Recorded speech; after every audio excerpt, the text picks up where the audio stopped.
आइए जानते हैं आज की कुछ अंतर्राष्ट्रीय खबरों को। पहले एक नजर आज की हेडलाइंस पर। महंत नरेंद्र गिरी सहित कई संत कोरोना संक्रमित, हर की पैरी पर श्रद्धालु नहीं कर सकेंगे स्नान। लखनऊ में कोरोना से हाहाकार, डॉक्टर से बोले डीएम, लोग अब सड़कों पर मर रहे। सीबीआई का जबरदस्त पैंतरा, लालू को 14 साल की सजा, फिर जमानत कैसी। महाराष्ट्र में लॉकडाउन लगाने पर कब होगा फैसला, स्वास्थ्य मंत्री राजेश टोपे ने बताई डेट। मां बाप की अपील पर भी नाबालिग ने नहीं किया सरेंडर, 2 एनकाउंटर में ढेर हुए 5 आतंकी। ईरान के भूमिगत परमाणु केंद्र को आतंकी गतिविधियों से नुकसान। म्यांमार सेना ने मंदिर में लगाया लाशों का ढेर। अभिनेता सतीश कौल पंचतत्वों में विलीन, लुधियाना में हुआ अंतिम संस्कार।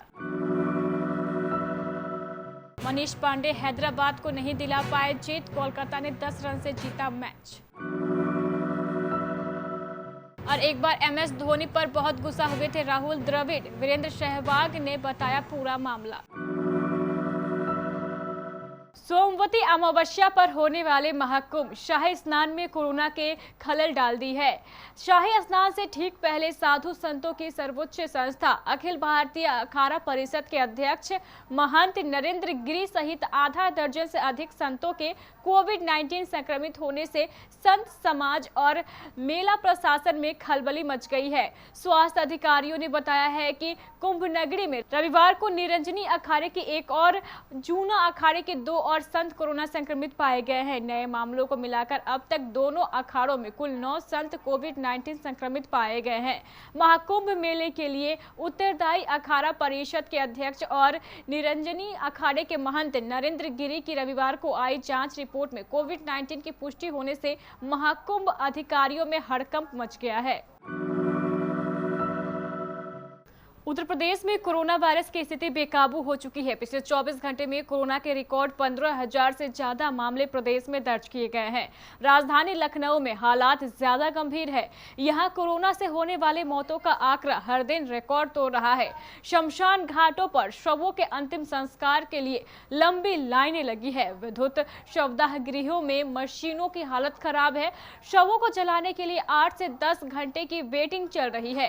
राजधानी में महामारी का कहर ऐसा है कि रविवार को अस्पताल का निरीक्षण करने गए जिलाधिकारी भी डॉक्टरों से बातचीत के दौरान कह पड़े कि लोग अब सड़कों पर मर रहे हैं। जिलाधिकारी का एक वीडियो सामने आया है। वह किसी अस्पताल में कोरोना को लेकर इंतजामों का निरीक्षण करने पहुंचे थे।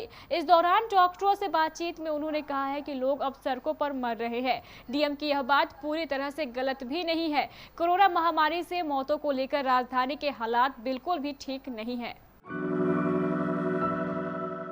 राजद सुप्रीमो लालू प्रसाद यादव की जमानत याचिका पर सीबीआई ने झारखंड हाई कोर्ट में अपना जवाब दाखिल कर दिया है। सीबीआई का कहना है कि विशेष अदालत ने लालू यादव को अलग अलग धाराओं में 7-7 साल मतलब कुल 14 साल की सजा सुनाई है। ऐसे में आधी सजा काटने का मतलब 7 साल की सजा पूरी करने से है।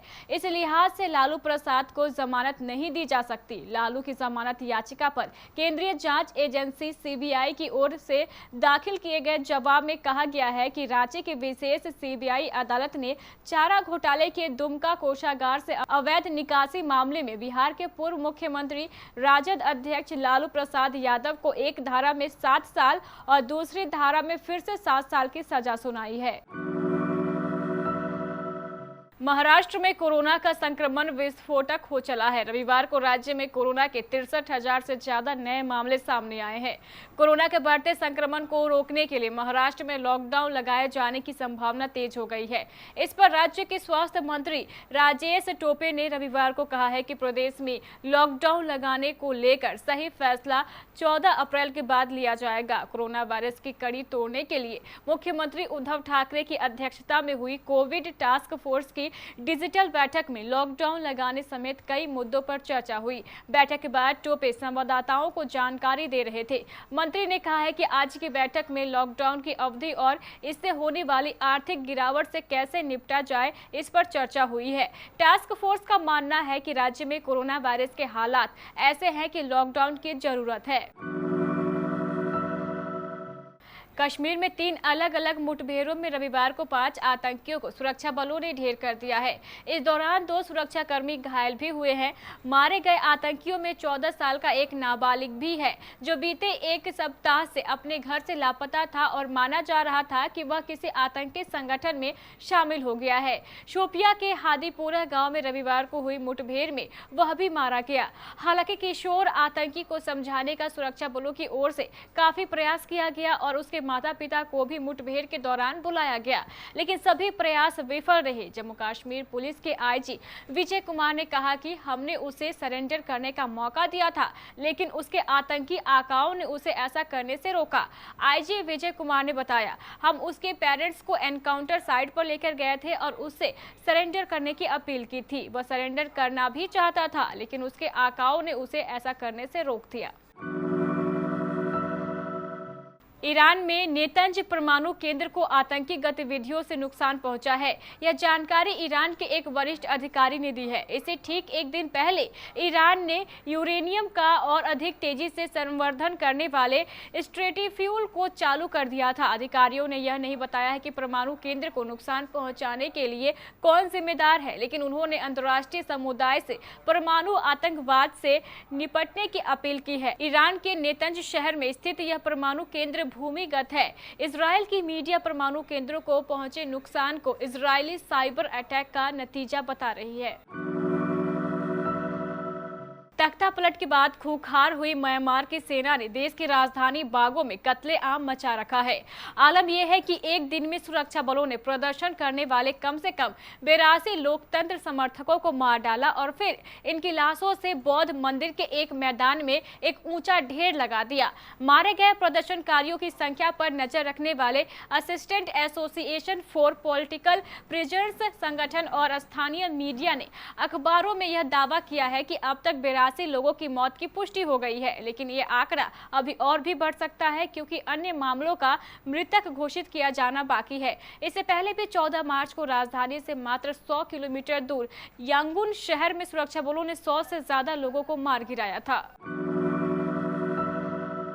मशहूर पंजाबी अभिनेता सतीश कौल के पार्थिव शरीर का रविवार दोपहर बाद लुधियाना के मांडल टाउन एक्सटेंशन स्थित शमशान घाट में अंतिम संस्कार कर दिया गया। उनके अंतिम संस्कार के मौके पर केयर टेकर सत्या देवी सहित चंद लोग ही मौजूद थे। पंजाब के मुख्यमंत्री कैप्टन अमरिंदर सिंह की तरफ से PMIDB चेयरमैन के बाबा अंतिम श्रद्धांजलि देने पहुंचे, लेकिन जिला प्रशासन की तरफ से कोई अधिकारी वहां नहीं पहुंचा।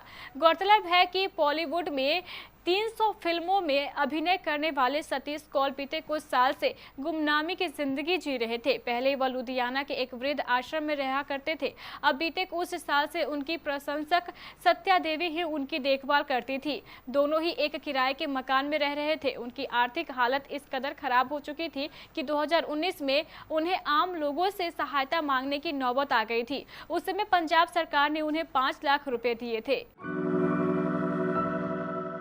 इंडियन प्रीमियर लीग 2021 के तीसरे मुकाबले में रविवार को सनराइजर्स हैदराबाद का मुकाबला कोलकाता नाइट राइडर्स के साथ हुआ।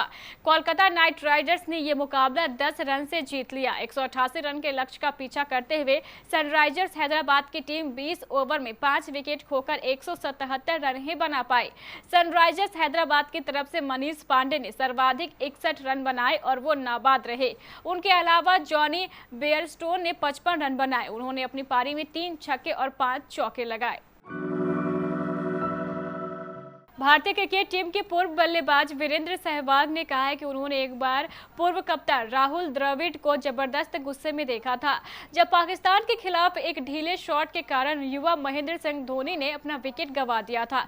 सहवाग ने क्रिक बज़ पर पूर्व तेज गेंदबाज आशीष नेहरा को द्रविड़ के सोशल मीडिया पर चर्चा का केंद्र बने हालिया विज्ञापन की चर्चा की। उन्होंने बताया कि मैंने देखा है कि राहुल द्रविड़ किस हद तक नाराज हो सकते हैं। यह उस समय की घटना है जब जब हम पाकिस्तान में थे और धोनी एक नए खिलाड़ी थे, तब उन्होंने एक शॉट खेला और पॉइंट पर पकड़े गए। द्रविड़ उनके इस शॉट पर बहुत नाराज थे। उस समय द्रविड़ ने नाराज होते हुए कहा था कि यही तरीका है कि आपके खेलने का, आपको मैच समाप्त करके आना चाहिए था।